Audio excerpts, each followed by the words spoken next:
गरीब भाई की अमीर बहन। किशोर और पिद्दी दो भाई बहन थे। पिद्दी बहुत खर्चीले स्वभाव की थी।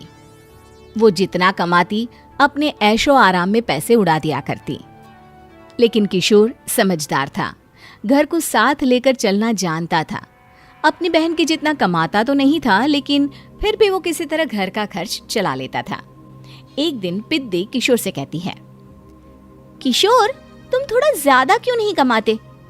मेरे दोस्त रोज मेरा मजाक उड़ाते हैं। अरे बहन, मैं कोशिश तो कर रहा हूँ। अच्छा सुनो, अगले महीने रक्षाबंधन है, मुझे सोने का हार चाहिए, इससे कम कुछ भी ना लूंगी। अरे दिला दूंगा बहन। किशोर को पूरी रात नींद नहीं आती। उसके दिमाग में बस ये चल रहा था कि उसकी माली हालत इतनी बिगड़ चुकी है, अब वो सोने का हार कहाँ से लाएगा। अगले दिन किशोर सुबह सुबह घर से ये बोलकर निकल गया कि पिद्दी, मैं गांव से बाहर जा रहा हूँ, कुछ दिन घर नहीं आऊंगा। किशोर ने अपने काम के साथ साथ फेरी में कपड़े बेचने भी शुरू कर दिए, जिससे वो ज्यादा से ज्यादा पैसे कमा सके। रात में वो एक बिल्डिंग की चौकीदारी भी करने लगा। अपने काम से थोड़ा बहुत समय निकालकर बस कुछ घंटे की नींद ले पाता था। और कब वो कुछ दिन एक महीने में बदल गए और रक्षाबंधन भी आ गया, पता ही नहीं चला। लेकिन किशोर अभी तक घर वापस नहीं लौटा।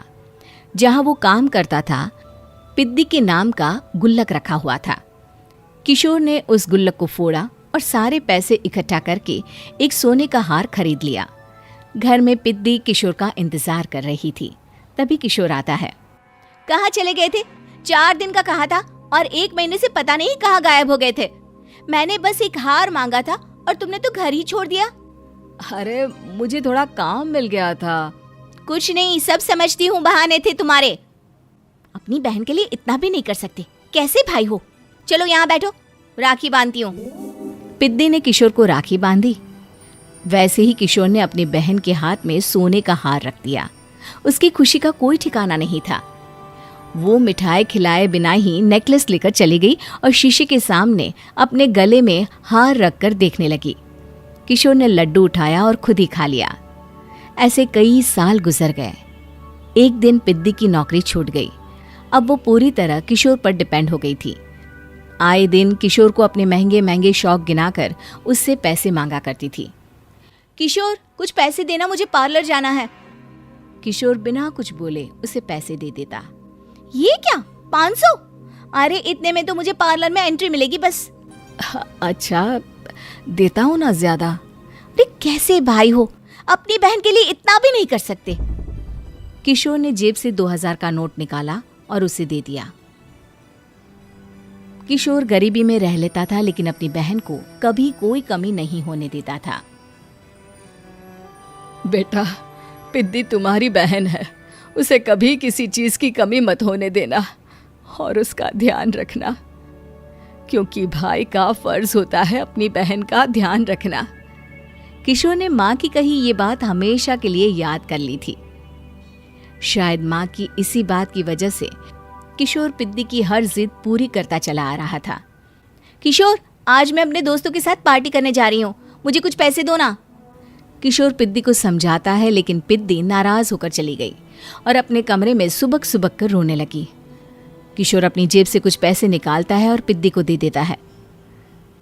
किशोर खुद कभी अच्छे कपड़े नहीं पहनता, लेकिन पिद्दी को राजकुमारी की तरह रखता। पिद्दी के जाने के बाद किशोर अपने काम पर निकल गया।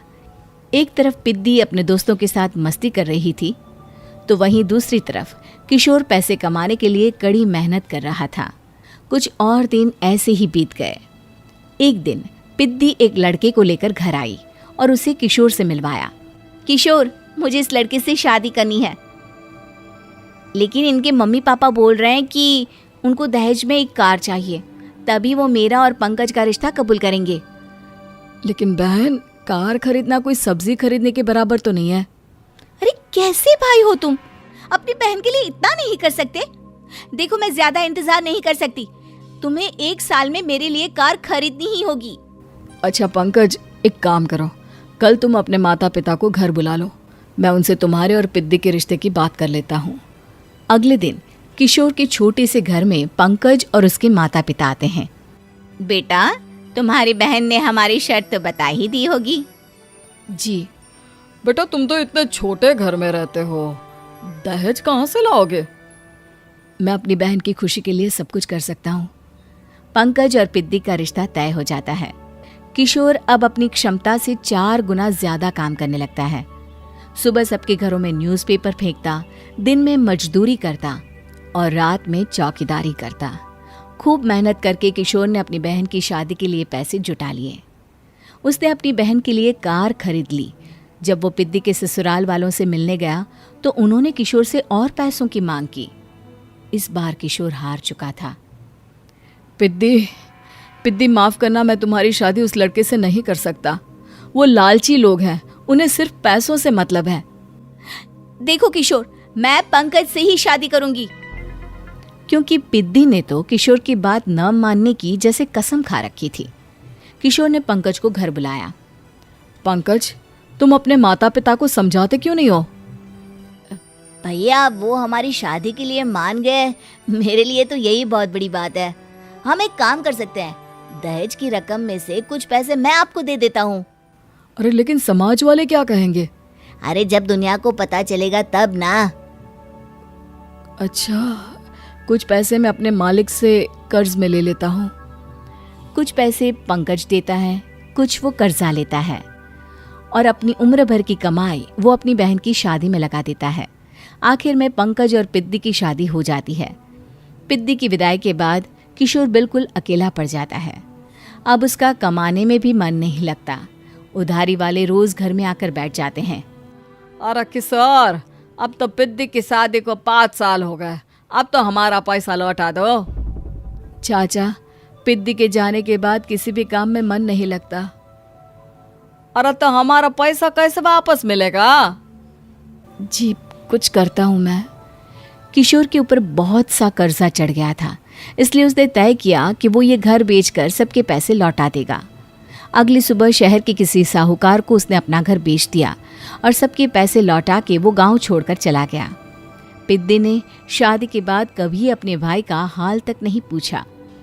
किशोर को फर्क नहीं पड़ता था, बस ससुराल में उसकी बहन खुश है ये जानकर उसे खुद की खुशी मिलती थी और ये सोचकर कि उसने माँ से किया हुआ वादा पूरा कर दिया।